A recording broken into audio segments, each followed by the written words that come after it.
11 days now until Election Day, and there are fast-moving developments in the race for the White House. The new national polls tonight showing this race is a dead heat. A new poll just out from the New York Times and Siena College, their last one before the election, showing Kamala Harris and Donald Trump 48-48 among likely voters. The CNN poll out late today showing Harris-Trump 47-47. This could very well all come down to ground game and which side gets out the vote. Former President Trump in his closing argument tonight on immigration saying the U.S. is like a garbage can for the world. Vice President Kamala Harris calling those words another example of how the former president belittles our country. The vice president said in a town hall this week the number of undocumented immigrants now is actually lower than when Trump left office. And she says she'll fix the problem with the bipartisan bill that Trump helped kill so he could run on the issue. We have both campaigns covered tonight, beginning with Rachel Scott on the Trump campaign. Tonight, Vice President Kamala Harris calling out Donald Trump after he declared the influx of undocumented immigrants has made America, quote, a garbage can. We're a dumping ground. We're like a garbage can for the world. That's what's happened. That's what's happened to her. We're like a garbage can.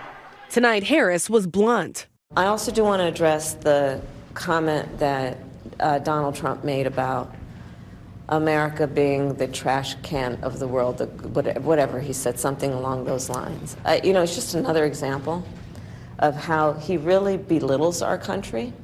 This is someone who is a former president of the United States, who has a bully pulpit. And this is how he uses it to tell the rest of the world that somehow the United States of America is trash. In the final days, Trump leaning into his signature issue of the border. Under the Trump administration, we will end this migrant invasion and we will deport every last criminal alien targeting our daughters and our children, our families, other people's families. They're going to be gone. They're going to be gone fast. But border apprehensions are actually down since the Biden administration took new executive action. We have dealt with it such that, to your point, we now, as of today, as of our visit, have lower undocumented immigrants and illegal immigration than Trump when he left office. And Harris has vowed to sign a bipartisan border security bill that Trump tanked because he wanted to run on the issue. It would have done a lot of good. Donald Trump got wind of the bill and told them, don't put it forward. He killed the bill because he'd prefer to run on a problem instead of fixing a problem. It comes as Trump faces new accusations of sexual misconduct. Former model Stacey Williams says she was brought to Trump Tower in 1993 by businessman Jeffrey Epstein, who years later was accused of sex trafficking. She says Trump started groping her with Epstein standing right there. He pulls me into him but talking with Jeffrey, they're looking at each other.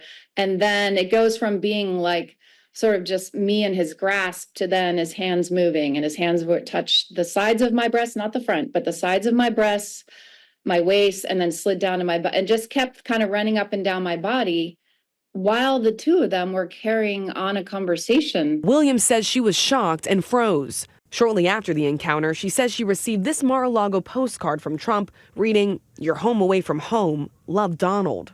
The Trump campaign in a statement saying the claims, quote, 2 weeks before the election are unequivocally false.